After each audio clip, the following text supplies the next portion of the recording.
নমস্কার বন্ধুরা, রুচির কিচেনে সবাইকে স্বাগত জানাই। আজ নিয়ে এসেছি নিরামিষ গাঠি কচু। তো চলুন রেসিপিটা দেখে নিয়ে যাক, আশা করি ভালো লাগবে। এখানে দেখুন আমি 300 গ্রাম গাঠি কচু নিয়েছি। কচুটাকে ভালো করে ধুয়ে নিয়েছি। আর এদিকে একটা প্রেসার কুকার নিয়েছি, প্রেসার কুকারের মধ্যে কচুগুলোকে দিয়ে দিয়েছি। এখন দিয়েছি এখানে একটু লবণ, অল্প করে লবণ দিয়েছি, তাহলে এই কচুর ভেতরে লবণটা ঢুকবে আর কচুগুলো খুব তাড়াতাড়ি সিদ্ধও হয়ে যাবে।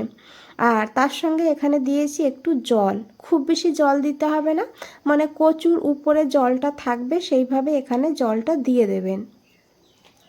আর রান্নাটা খুবই সাধারণ আর সিম্পল, তবে খেতে কিন্তু খুবই টেস্টি হয়। এখানে আমি জল দিয়ে দিয়েছি। এখন প্রেসার কুকারের ঢাকনাটা বন্ধ করে মিডিয়াম ফ্লেমে 2টো সিটি লাগিয়ে দেবো। আপনারা চাইলে কড়াইতেও কচুটাকে সিদ্ধ করে নিতে পারেন, তবে এইভাবে সিদ্ধ করলে খুব তাড়াতাড়ি হয়ে যাবে, সময় কম লাগবে। এখানে 2টো সিটি হয়ে গিয়েছে। এখন প্রেসার কুকারটা ঠান্ডা হয়ে যাওয়ার পর তারপরে ঢাকনাটা খুলে কচুগুলোকে বের করে নিতে হবে। এখানে দেখুন আমি কচুগুলোকে বের করে নিয়েছি প্রেসার কুকার ঠান্ডা হয়ে যাওয়ার পর, আর তারপরে ঠান্ডা জলে রেখে দিয়েছি যাতে ওভার কুক না হয়ে যায়, একদম যেন গলে না যায়, খেয়াল রাখবেন সেদিকে। আর এখানে দেখুন এখন আমি কচুগুলোকে এই খোসাটা তুলে নেব এইভাবে।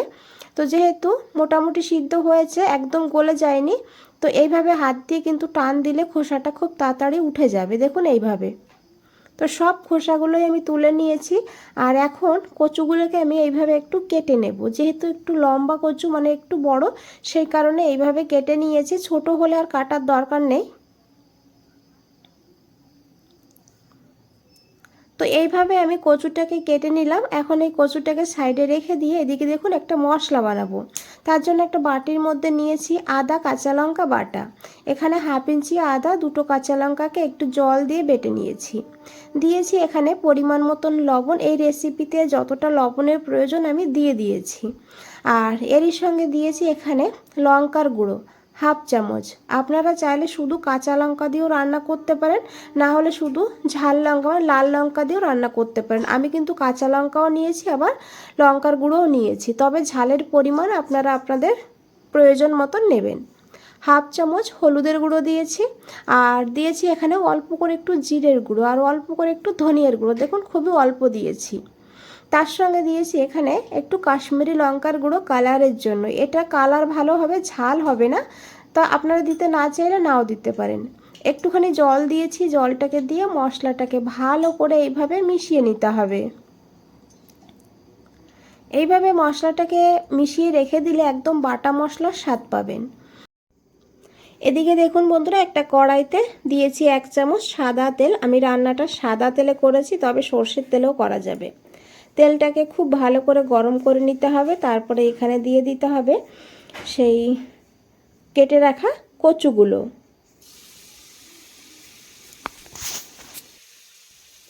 এখন এখানে দিয়েছি একটু হলুদের গুঁড়ো। এখানে কিন্তু লবণ দেব না, কারণ সিদ্ধ করার সময় লবণ দিয়েছিলাম, সেই কারণে।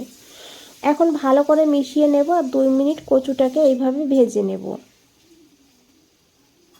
হালকা একটু ভেজে নিলে কচুর স্বাদটা কিন্তু দুর্দান্ত হয়। তো দেখুন বন্ধুরা, এখানে গাঁঠি কচুগুলো ভাজা হয়ে গিয়েছে। এখন এই কচুগুলোকে তুলে নিতে হবে।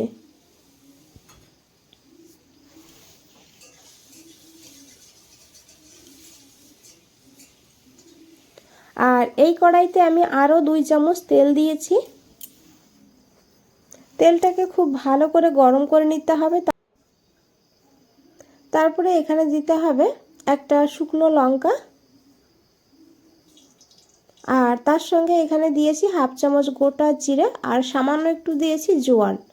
জোয়ানটা অবশ্যই দেওয়ার চেষ্টা করবেন, এতে কিন্তু এর ফ্লেভারটা খুব ভালো হয়। আর এই গাঁঠি কচু খেলে অনেক সময় কিন্তু গ্যাসের সমস্যা হয়, সেই গ্যাসের সমস্যা কিন্তু হয় না। দিয়েছি একটা তেজপাতা। ফোড়নটাকে ভালো করে ভেজে নিয়ে তারপরে সেই গুঁড়ো মশলা আর আদার পেস্ট দিয়ে দিতে হবে। বাটি ধুয়ে অল্প করে একটু জলও দিয়ে দিয়েছি এখানে। এখন এই মশলাটাকে ভালো করে কষিয়ে নেব যত সময় না তেল ছেড়ে দিচ্ছে। তো এখানে দেখুন বন্ধুরা, মশলাটাকে 2 মিনিট ভালো করে কষিয়ে নিয়েছি, মশলা থেকে তেলও ছেড়ে দিয়েছে। আর এখন এখানে দিতে হবে টমেটো বাটা। টমেটোটাকে বেটেই দেবেন, না হলে গ্রেট করে দেবেন, এতে কিন্তু গ্রেভিটা খুব সুন্দর তৈরি হবে। আর এখন খুব ভালো করে মিশিয়ে নেব, আবারও 2 মিনিট কষিয়ে নেব, এতে টমেটোর কাঁচা গন্ধটা চলে যাবে। তো দেখুন মশলার থেকে তেল ছেড়ে দিয়েছে, এইভাবে মশলাটাকে ভালো করে কষিয়ে নিতে হবে। এখন এখানে দিতে হবে টক দই। এখানে আমি 2 চামচ টক দই ভালো করে ফেটিয়ে নিয়েছি। আর এই টক দইয়ের মধ্যে নিয়েছি হাফ চামচ চিনি। চিনিটা দিলে টেস্টটা সুন্দরভাবে ব্যালেন্স হবে, সেই কারণে এখানে আমি হাফ চামচ চিনি দিয়ে টক দইটাকে ভালো করে ফেটিয়ে দিয়ে দিয়েছি। আর দইটা দেওয়ার সময় গ্যাসের ফ্লেমটা অবশ্যই লোতে রাখবেন, না হলে দইটা কেটে যেতে পারে। এখন দইটাকে দিয়েও ভালো করে মিশিয়ে নেব আর 1 থেকে 1.5 মিনিট ভালো করে কষিয়ে নেব। আর বেশি পুরনো দই দেবেন না, ফ্রেশ দই দেওয়ার চেষ্টা করবেন। তো দেখুন মশলাটা বেশ ভালোভাবে কষানো হয়ে গিয়েছে। এখন এখানে সেই ভেজে রাখা গাঁঠি কচুগুলো দিয়ে দিতে হবে, দিয়ে ভালো করে মশলার সঙ্গে মিশিয়ে নিতে হবে। তারপরে লো ফ্লেমে ঢাকা দিয়ে 2 মিনিট রেখে দিতে হবে। বন্ধুরা রেসিপিটা দেখে যদি একটু ভালো লেগে থাকে একটা লাইক করে দেবেন, চ্যানেলটাকে সাবস্ক্রাইব করে পাশে থাকবেন, কমেন্টসে জানাবেন কেমন লেগেছে। তো দেখুন 2 মিনিট পর ঢাকনাটা খুলে নিয়েছি। এখন একবার খুব ভালো করে মিশিয়ে নেব। তারপরে এখানে পরিমাণ মতন জল দেব, আপনারা যেমন ঝোল রাখবেন সেইভাবে জলটা দিতে হবে। হালকা গরম জল দেবেন, এতে স্বাদটা বেড়ে যাবে। অনেকে কিন্তু গাঁঠি কচু একটু ঝোল ঝোল খেতে পছন্দ করে, আবার অনেকে কিন্তু একটু শুকনো শুকনো খেতে পছন্দ করে। তবে আমার একটু ঝোল ঝোলই ভালো লাগে, সেইভাবে আমি জলটা দিয়েছি। 2টো কাঁচা লঙ্কা দিয়ে ঢাকা দিয়ে 5 মিনিট লো টু হাই ফ্লেমে রান্না করে নিয়েছি। 5 মিনিট পর ঢাকনাটা খুলে নিয়েছি। এখন একবার খুব ভালো করে মিশিয়ে নেব। আর 2-1টা কচু আমি এইভাবে ভেঙে দেবো, এতে কিন্তু খুব সুন্দর একটা টেক্সচার হয় আর স্বাদটাও কিন্তু অনেকটা বেড়ে যায়। গাঁঠি কচু রান্না করলে এইভাবে 2-1টা কচু ভেঙে দেবেন, দেখবেন দারুণ সুন্দর হয় টেস্ট। খুব ভালো করে মিশিয়ে নিয়েছি।